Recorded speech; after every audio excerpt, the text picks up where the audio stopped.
বিসমিল্লাহির রহমানির রহিম।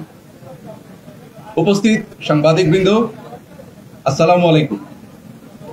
আপনাদের মাধ্যমে আমি দেশবাসীকে আসন্ন পবিত্র ঈদ উল আজহা উপলক্ষে জানাচ্ছি শুভেচ্ছা।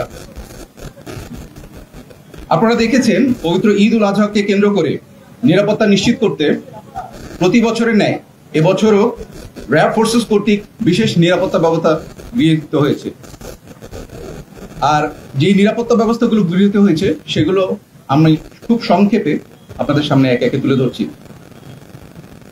সার্বিক নিরাপত্তা নিশ্চিত করতে র্যাব দেশব্যাপী গোয়েন্দা নজরদারি বৃদ্ধি করেছে।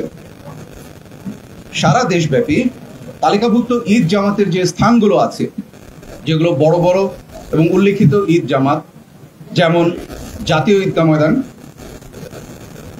বায়তুল মোকাররম মসজিদ, শোলাকিয়া ঈদগাহ, দিনাজপুরের বড় ঈদগাহ এবং অন্যান্য ঈদগাহ, প্রত্যেকটিতেই নিরাপত্তা ব্যবস্থা জোরদার করা হয়েছে।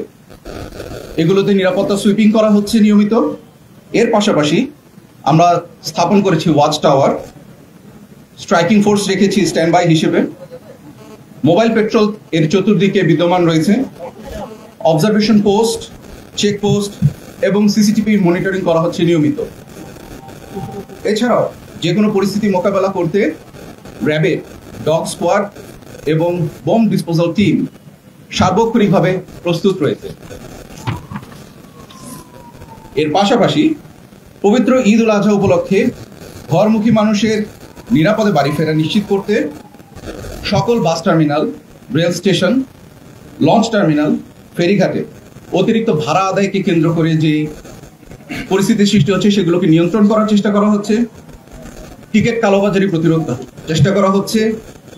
অতিরিক্ত যাত্রী বহন এবং হয়রানিও আমরা নজরদারিতে রেখেছি, যাতে সাধারণ জনগণের এই হয়রানিগুলো না হয়। এবং আমাদের সাধ্যমতো চেষ্টা করছি প্রতিটি বাস টার্মিনাল, রেল স্টেশন, লঞ্চ টার্মিনালে আমাদের যথোপযুক্ত লোক উপস্থিত রাখার জন্য সার্বক্ষণিকভাবে দিনে রাতে 24 ঘন্টা, এবং আমরা চেষ্টা করছি পরিস্থিতিগুলোকে নিয়ন্ত্রণে আনার জন্য। ঢাকা অভিমুখী পশু বহনে যে চাঁদাবাজিগুলো হয়, এবার আমরা চেষ্টা করেছি আমাদের সাধ্যমতন সেগুলোকে নিয়ন্ত্রণ করবার জন্য, এবং প্রতিটি হাইওয়েতে এই লক্ষ্যে আমাদের টহল এবং যথোপযুক্ত পেট্রোল নিয়োগ করা হয়েছে। গুরুত্বপূর্ণ যে শপিং মলগুলো আছে, বিপণী বিতান এবং বিনোদন কেন্দ্রসমূহে আমাদের স্ট্যাটিক ডিউটি পোস্ট রাখা হয়েছে। এছাড়াও মোবাইল পেট্রোল, ফুড পেট্রোল, এমনকি মোটর সাইকেলে আমাদের সাদা পোশাকে গোয়েন্দা নজরদারিও চালু রয়েছে, যাতে করে সাধারণ জনগণ উৎসব মুখর পরিবেশে এবং নিরাপদে কেনাকাটা শেষ করে বাড়ি ফিরতে পারে। রাজধানী ঢাকা সহ সারা দেশে ঈদের ছুটিতে যাওয়া মানুষের বাসস্থান, কর্মস্থল, শপিং মল সহ অন্যান্য সবগুলো স্থানে চুরি ও ডাকাতি প্রতিরোধে র্যাবের নজরদারি ও টহল বৃদ্ধি করা হয়েছে। এবং আমি আশা করি যে আপনারা এর প্রতিফলনগুলো গত 3-4 দিন অলরেডি সমস্ত নিউজ মিডিয়া, সংবাদ মাধ্যম, পত্রিকা, অনলাইন পোর্টাল সবগুলোতে আপনারা এর প্রতিফলন আপনারা দেখতে পেয়েছেন। আমি আশা করছি দেশবাসী অত্যন্ত উৎসাহ উদ্দীপনার সাথে ঈদের আনন্দে সামিল হবে, এবং এই আশাবাদ ব্যক্ত করে আমি সবাইকে আবারও পবিত্র ঈদ উল আজহার শুভেচ্ছা জানিয়ে শেষ করছি। ধন্যবাদ সবাইকে। আসসালামু আলাইকুম।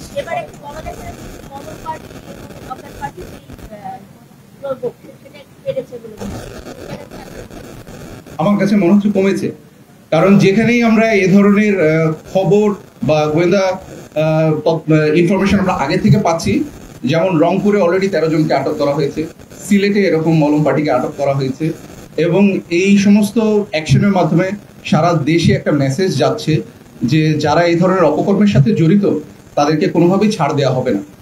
তো সেই লক্ষ্যে বলতে পারি এইবারের যে পেপার, পত্রিকা এবং মিডিয়াতে মলম পার্টি সম্পর্কে নিউজ কিন্তু খুবই কমই এসেছে।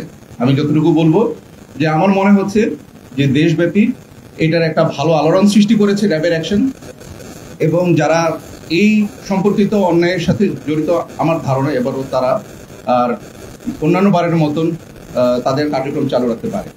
ধন্যবাদ।